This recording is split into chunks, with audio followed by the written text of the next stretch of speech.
ಗಳಷ್ಟು ಹಳೆಯ ಟ್ರ್ಯಾಕ್ಟರು ಬೆಲೆ 2.5 ಕೋಟಿ ರೂಪಾಯಿ. ನಂಬ್ತೀರಾ?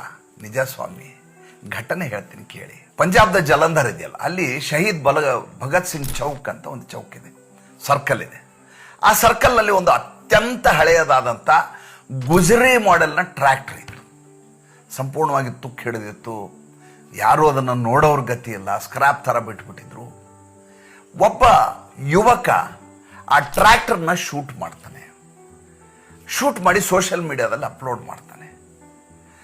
ಅಪ್ಲೋಡ್ ಮಾಡಿದ ತಕ್ಷಣ ಇದ್ದಕ್ಕಿದ್ದ ಹಾಗೆ ಆ ಟ್ರ್ಯಾಕ್ಟರ್ಗೆ ಹೇಗೆ ಬೆಲೆ ಬರುತ್ತೆ ಅಂದರೆ, ಆ ಟ್ರ್ಯಾಕ್ಟರ್ನ ಒಡೆಯರು ಯಾರಿದ್ರಲ್ಲ ಅವರಿಗೆ ಮೊದಲು ಫೋನ್ ಹೋಗುತ್ತೆ.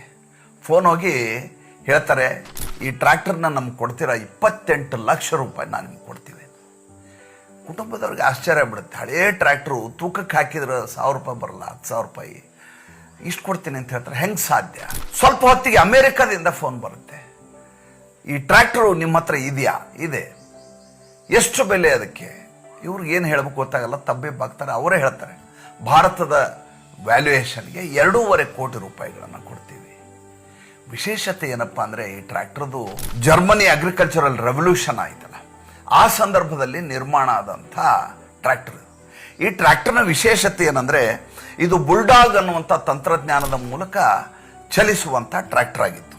ಇದನ್ನು ಹಾಟ್ ಬಲ್ಬ್ನಿಂದ ನಡೆಸಬಹುದಾಗಿತ್ತು, ವೆಜಿಟಬಲ್ ಆಯಿಲ್ನಿಂದ ನಡೆಸಬಹುದಾಗಿತ್ತು. ಆ ರೀತಿ ಟೆಕ್ನಾಲಜಿಯನ್ನು ಆವಿಷ್ಕರಿಸಿ ಮಾಡಿ ಉಳಿದಂಥ ಟ್ರ್ಯಾಕ್ಟರ್ಗಳು ಎಲ್ಲಿಯೂ ಇರಲೇ ಇಲ್ಲ. ಇದ್ದದ್ದು ಏಕಮೇವ ಪಳೆಯುಳಿಕೆಯಾಗಿ ಈ ಶಹೀದ್ ಭಗತ್ ಸಿಂಗ್ ಚೌಕ್ನಲ್ಲಿದ್ದಂಥ ಟ್ರ್ಯಾಕ್ಟರ್. ಈ ಟ್ರ್ಯಾಕ್ಟರ್ನ 2.5 ಕೋಟಿ ರೂಪಾಯಿಗಳನ್ನ ಕೊಟ್ಟು ಕೊಂಡುಕೊಂಡು ಈಗ ಅದನ್ನು ಕ್ಯಾಲಿಫೋರ್ನಿಯಾ ಅಗ್ರಿಕಲ್ಚರಲ್ ಯೂನಿವರ್ಸಿಟಿಯಲ್ಲಿ ಪ್ರದರ್ಶನಕ್ಕೆ ಇಡಲಾಗಿದೆ. ಮೊನ್ನೆ ಫೆಬ್ರವರಿ 28ನೇ ತಾರೀಕು ಭಾರತದಿಂದ ಇದನ್ನು ಅಮೆರಿಕೆಗೆ ರಫ್ತುಗೊಳಿಸಲಾಯಿತು. ನಿಮ್ಮ ಬಳಿ ಎಷ್ಟೋ ಹಳೆಯ ವಸ್ತುಗಳಿರ್ತವೆ, ಅದಕ್ಕೆ ಬೆಲೆನೇ ಇರೋದಿಲ್ಲ. ನಾವು ಅದನ್ನು ಗುಜರಿ ಅಂತೇಳಿ ತೂಕಕ್ಕೆ ಹಾಕ್ತೀವಿ, ಇಲ್ಲದೆ ಹೋದರೆ ಅದಕ್ಕೆ ಬೆಲೆಯನ್ನೇ ಕೊಡ್ತಿರೋದಿಲ್ಲ.